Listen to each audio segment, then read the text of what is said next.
बिस्मिल्लाहिर्रहमानिर्रहीम। नाज़रीन, मैं हूं आपका मेज़बान अरसलान तैमूरी क्राइम इन्फो से। नाज़रीन, बड़ी खबर के साथ हाजिर हुआ हूं। बड़ी खबर नाज़रीन मेरे पास ये है कि थाना बाटापुर के इलाका के अंदर एक इरफान उर्फ फानी है और बड़ा ही खतरनाक किस्म का ये शख्स है।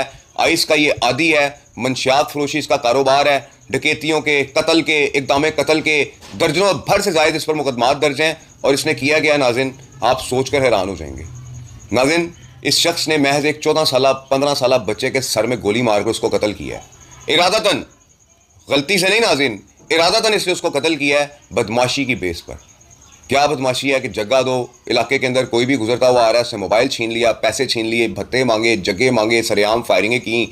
इवन के सब इंस्पेक्टर साहब एक दफ़ा उसको गिरफ्तार करने गए तो उसने सब इंस्पेक्टर साहब के भी छाती के ऊपर गन तान दी और कहा कि तुम यहाँ क्या लेने आए हो, तुम्हें नहीं पता कि ये फानी का इलाका है। अत्तो की अवान नाज़रीन, इसका गाँव है और इंतहाई ख़तरनाक ये शख्स है। और ज़राए बता रहे हैं कि 2 रोज़ पहले इसने जो मर्डर किया, मैं आपको उसकी एफआईआर भी पढ़ के सुनाता हूँ, इसका रिकॉर्ड भी साथ लगा हुआ है। तो कुछ अर्सा कबल सीसीडी ने भी उठाया था, लेकिन ये वहाँ से कैसे क्लियर होके आ गया, ये बात समझ से बालातर है। जो ज़राए बता रहे हैं मुबैना तौर पर ये उठाया गया था सीसीडी के हाथों और उसके बाद ये छूट के वहाँ से आया है और उस छूट के आने के बाद इस शख्स ने जो है ये मर्डर कर दिया है। नाज़रीन, इस मर्डर की पहले एफआईआर पढ़ते हैं, उसके बाद आपको मज़ीद इस सारे वाक़या की हक़ाइक़ से आगाह करेंगे। ज़राए मेरे बता रहे हैं मुबैना तौर पर कि इस शख्स ने, इरफान उर्फ फाने ने जनाब गिरफ्तारी दे दी है और गिरफ्तारी किसको दी है ये मैं आपको बाद में बताऊंगा। सबसे पहले एफआईआर पढ़ते हैं। नाज़रीन, एफआईआर परवेज़ अली की बुदैयत में दर्ज की गई है थाना बाटापुर में और वो लिखता है, बखिदमत जनाब एसएचओ साहब थाना बाटापुर लाहौर, जनाब अली गुजारिश है कि मैं मुसम्मी परवेज़ अली वल्द शाह मोहम्मद कौम अवान सकना अत्तो के अवान बाटापुर का रिहायशी हूँ।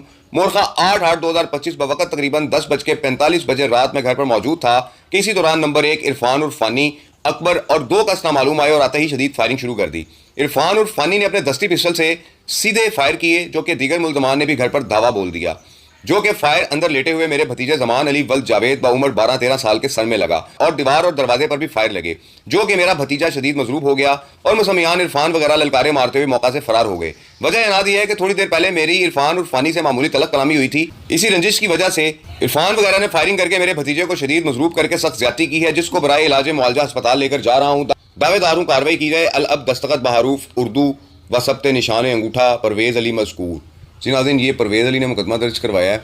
नाज़रीन, ये जो शख्स है इरफान उर्फ फानी, इसके बड़े चर्चे हैं अत्तो की अवान के। जो लोग बाटापुर के इलाके में रहते हैं वो जानते हैं कि इरफान उर्फ फानी कौन है। नाज़रीन, इस शख्स का बेटा भी मंशियात के मुकदमात के अंदर, डकैतियों के मुकदमात के अंदर जेल के अंदर है। लंबा चौड़ा रिकॉर्ड है। आप इसके साथ बेटे की भी लगी तस्वीर देख रहे हो। नाज़रीन, इसका जो छोटा बेटा है उसकी भी तस्वीर आप देखेंगे। अपने छोटे बेटे को उसने साथ बिठाकर तो जो है वो पिस्टल पकड़ाया हुआ है और ज़राए बता रहे हैं कि जो उसका बड़ा बेटा है ये अपने उस बड़े बेटे को जो जेल में गया हुआ है उसको साथ बिठा के आइस पिलाता रहा है। इस किस्म के नाज़रीन इसके काम है। इतना ही ख़तरनाक आदमी है। बेगम भी इसकी जो है वो राइफ़ल लेकर बाहर निकल आती है और पूरी बदमाशी करती है।